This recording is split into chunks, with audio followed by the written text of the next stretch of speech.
इन्हनि जे सूरत ऐं सीरत वारो तरीक़ो इख्तियार न कजा, हिन मुल्क खे पाक कजा। मुंहिंजे उम्मत खे जेकॾहिं ख़तरो आहे, मुंहिंजे उम्मत जी जेकॾहिं तबाही थींदी त इन्हनि मां थींदी। तॾहिं हिकिड़े साहबी उथी बीठो, चई या रसूल अल्लाह, हिन वक़्त में जो असीं तव्हांजा पका वफ़ादार आहियूं, तव्हांजे इशारे ते पंहिंजी जान ॾियण जे लाइ तयार आहियूं, तव्हांखे अञा बि ख़तरो आहे। फरमायूं लतत्तबिउन सुनन मन क़ब्लकुम, मूंखे डपु आहे त मुंहिंजी अचण वारी उम्मत इन यहूद ऐं नसारा जे तरीक़नि जी, इन्हनि जे आदतनि जी, इन्हनि जे उथण ऐं वेहणनि जी ताबेदारी कंदी। शिबरम बे शिबरन, ॿाड़ी ॿाड़ीअ ते, ज़ेराम बे ज़ेराइन, नरी नरीअ ते, हत्ता लव दख़लू जोहर ज़ब्बिन लतबअतमुहु। तव्हां त जेकॾहिं यहूद ऐं नसारा पोइ जे डर में दाख़िल थींदा त मुंहिंजी उम्मत उन्हनि जे पोयां उन डर में दाख़िल थियण जे लाइ तयार थी पवंदी। फरमायूं हत्ता इन मिन हुमन अता उम्महु अलानियतन, जेकॾहिं इन्हनि मां कंहिं पंहिंजे माउ सां बुछड़ाई कई हूंदी त मुंहिंजे उम्मत में बि अहिड़ा कमीना पैदा थींदा।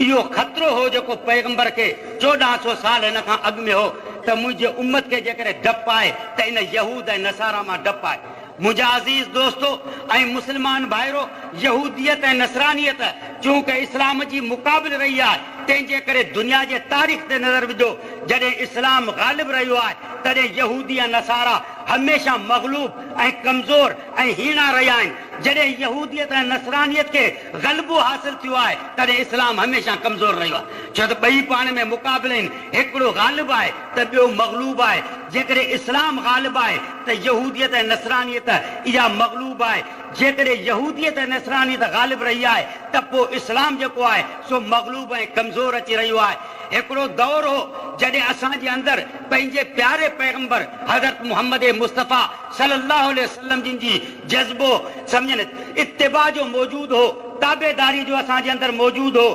पैगंबर जे सुन्नत खां मथे असां वटि प्यारी ॻाल्हि ॿी का बि कान हुई। हिकिड़ो दौर हो जॾहिं असां मुस्लमाननि वटि जज़्बो जिहाद जो मौजूदु हो, हयाती असांखे प्यारी कोन हुई, मौत असांखे प्यारो हो। उन वक़्त जे अंदरि असांजी दुनिया ते हुकूमत हुई। यहूद खे असां ज़लील बनायो हो, नसारा खे असां ज़लील बनायो हो। इहे दुनिया जूं वॾियूं वॾियूं हुकूमतूं सभु मुस्लमाननि जे पेरनि जे हेठां हुयूं, छो त उन वक़्त में जेकॾहिं तव्हांखे प्यारी ॻाल्हि हुई त मौत प्यारो हो। जॾहिं मुस्लमान वटि मौत प्यारो हो तॾहिं मजाल आहे जो यहूद ऐं नसारा कंध मथे खणी सघनि। तव्हांखे पतो आहे, मौली साहबनि तव्हांखे ॿुधायो त ईरान जी जेका लड़ाई थी आहे, सभु वॾे में वॾी जेका किसरा बादशाह तां थी आहे, सम्झनि उन वक़्त में ईरान जो कमांडर फौज जो रुस्तम हो, जंहिं वटि 12 लख फौज हुई। मदीने मां जेके मुस्लमान आहिनि जिन वटि ख़ालिद बिन वलीद आहे, जंहिं वटि 12,000 फौज आहे, वधीक फौज कोन्हे। विच में रस्ता आहिनि पाणीअ जा, जॾहिं पाणीनि मां ॿेड़ियुनि मां टपी ईरान जे हद में पहुता आहिनि तॾहिं ख़ालिद पंहिंजे फौज खे हुकुम कयो त जिन ॿेड़ियुनि में चढ़ी आया आहियूं तिन खे बाहि ॾेई साड़े छॾियो, तव्हां त पोयां भॼण जी का जॻह न रहे या अॻियां दुश्मन तरीक़ो न हुजे। रुस्तम खे पतो पियो त 12,000 मुस्लमान हिन 12 लख फौज सां मुक़ाबिलो करण आया आहिनि, हेतिरो पंधु करे आया आहिनि, ॿेड़ियूं बि हिननि साड़े छॾियूं आहिनि। तॾहिं हुन रुस्तम ख़त लिखियो मुस्लमाननि जे कमांडर खे, तव्हां परदेसी आहियो, अव्हां जी हालत ते मूंखे राम आहे, महिरबानी करे नज़र सानी करियो, वापसि सोचियो, पोयां मोटी वञो। जेकॾहिं न त 5 मिंटनि खां पोइ तव्हांजो उहो हाल कंदासीं जो तव्हांजा हॾा बि माइटनि खे कोन मिलंदा। सम्झनि हुननि हज़रत ख़ालिद इहो ख़त फाड़े मुक़ाबिले जे लाइ फौज खे तयारु कयो। हुन 12,000 फौजी मोकिलिया आहिनि, हिन 12 मुस्लमान मोकिलिया आहिनि। 12 मुस्लमान जॾहिं हिकिड़े मैदान में 12,000 सां मुक़ाबिलो कयो आहे तॾहिं 1200 खां वधीक काफ़रनि खे मारे विधऊं। रुस्तम शाम जो मैचिंग को ठाही त हे बुखाइल पेरनि उघाड़ा परदेसी मुंहिंजे फ़ौज ते हमिलो कनि था त ॼण त हिकिड़ा शींहं आहिनि, मुंहिंजी फ़ौज हिननि जे हमले खां भॼे थी त ॼण त हिकिड़ा गिदड़ आहिनि जेके मैदान छॾे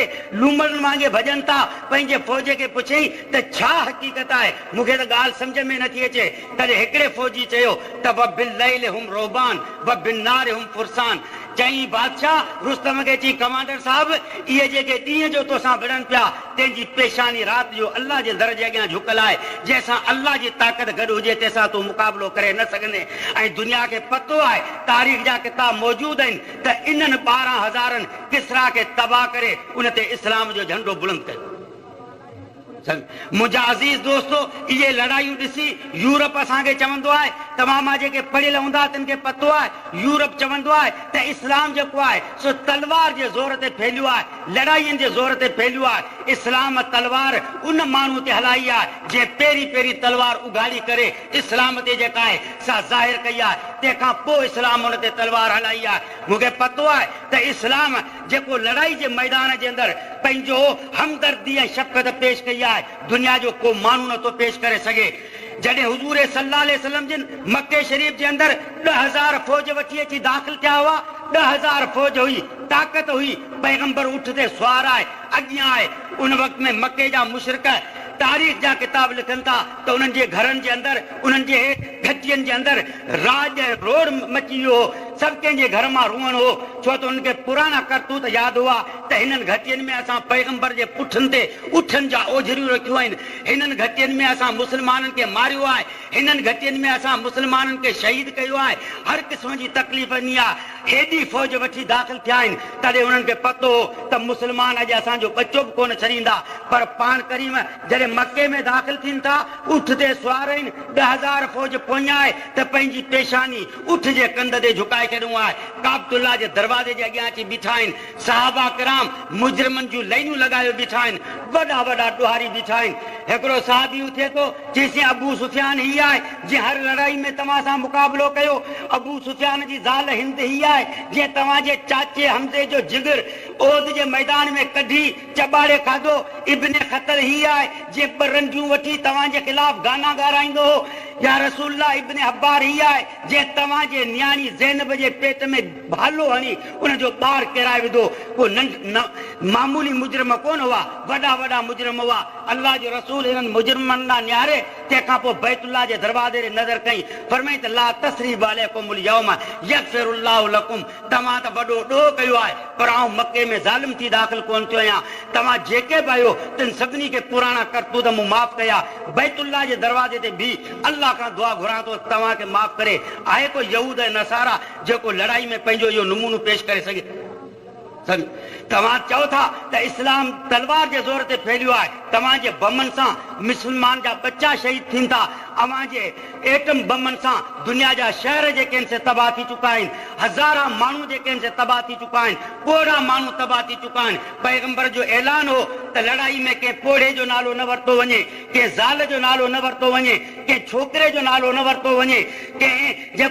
जेको आण मञे अमन जी तलब करे तंहिंजो न वरितो वञे कंहिं गिरफ़्तार कयल खे क़तल न कयो वञे इहो इस्लाम ते अची वञो। हातिम ताई जी न्याणी जेका वॾी फ़ौज वठी काफ़िरानी हुई हुज़ूर जिन सां मुक़ाबिलो करण आई जॾहिं झलजी पई साहबा हुज़ूर जे साम्हूं पेश था कनि मथो हुनजो उघाड़ो आहे त बि नबी साईं पंहिंजी चादर ॾिनी त हिन जे मथे ते विझी मथो ढके तंहिंखां पोइ अचो चयोसीं फ़ौज वठी तव्हांखे मारण आई हुई उनजे मथे ते काफ़िरानी जे मथे ते तव्हां पंहिंजी चादर था विझो एमरत वजनत नबी सल्लल्लाहु अलैहि वसल्लम चहिरो मुबारक साईं जिन जो ॻाढ़ो थी वियो फरमाए तव्हां मूंखे छा सम्झायो था जीअं अल्लाह जो इहो हुकुम आहे त मुंहिंजे न्याणी फातिमा जी इज़त महफ़ूज़ हुजे तंहिंजो इहो हुकुम आहे त हिन न्याणी जी इज़त जेका आहे सा बि महफ़ूज़ हुजे। इहो इस्लाम लड़ाई जे अंदरि उहो नमूनो ॾेखारियो जो दुनिया जो को माण्हू नथो ॾेखारे सघे। इहो जिहाद हो इस्लाम इन तरीक़े सां न पोड़े जो नालो वठणु न ज़ाल जो वठणु न कंहिं सम्झ न छोकिरे जो वठणु न कंहिंजे घर खे बाहि ॾियणु न कंहिंखे साड़णु न कंहिं ते हमिलो करणु का बि ॻाल्हि जेका आई सा कंहिं क़िस्म जी कोन हुई बसि जज़्बो जिहाद जो जंहिंजे करे अल्लाह जे कलमे खे बुलंद कयो वियो ऐं उहो जज़्बो जिहाद जो नंढनि में बि हो जे अंदर भी मौजूद हो तंहिंजे करे मजाल आहे केर माण्हू हज़रत ख़ालिद जॾहिं मरे थो सम्झ मरण के वेझो बिस्तरे ते बीमार थियो चई परवरदिगार आलम ऐं जाचां थो त मुंहिंजे ॿाड़ीअ ते बदन जे ॿाड़ीअ ते या तीर जो धक्का या तलवार जो धक्का आहे काफ़रनि मुंहिंजो बदन सॼो फटे छॾियो आहे अॼु मूंखे के काफ़र सां विढ़ाए तंहिंखां पोइ मार ऐं उठ वारो मौत मूंखे बिस्तरे ते न ॾे हिन खट वारो मौत मूंखे न ॾे दुआ करे तो अखियुनि मां लुड़का पिया वहंस पर उहो शहीद कोन थियो नबी सही फरमायो हो त ख़ालिद सैफ मिन सुयूफिल्लाह ख़ालिद जेका असां अल्लाह जी तलवार आहे फरमायो त जेका अल्लाह जी तलवार आहे तंहिं ते ॿिए कंहिंजी तलवार हली नथी सघे त ख़ालिद ते ॿिए जी तलवार कान हलंदी पर हिन जो मौत जेको आहे सो शहादत वारो मौत आहे हज़रत अंस बिन नज़र जॾहिं ओद जी लड़ाई आहे तॾहिं खथे जी गोॾ ॿधल आहे वॾो को मिनिस्टर बि कोन्हे हिकिड़े हथ में खारकूं आहिनि बुख जे करे खाईंदो अचे ॿिए हथ में तलवार आहे जॾहिं मैदान जे अॻियां अची बीठो तॾहिं अल्लाह जे रसूल खां पुछाई लइन अन कोतिल तो फ़ाइना न जीअं अल्लाह जा रसूल तलवार खणी घर खां ॿाहिरि निकितो आहियां मसालो तोखां थो पुछां त जेकॾहिं आऊं मरी वञा शहीद थी वञा हिननि काफ़रनि सां मुक़ाबिलो करे त मुंहिंजी जॻह किथे आहे पाण फरमायूं फ़अंत फिल जन्नह तुंहिंजी जॻह जन्नत जे अंदरि आहे फ़क़ातल हत्ता कोतिल फ़वजद फ़ीह सलासतम व समानीन तानतम व ज़रब इन चई करे खारकूं उछलायई जीअं हाणे खारकनि जे खाइण में देरि थींदी त बेश्त जे पचण में देरि थींदी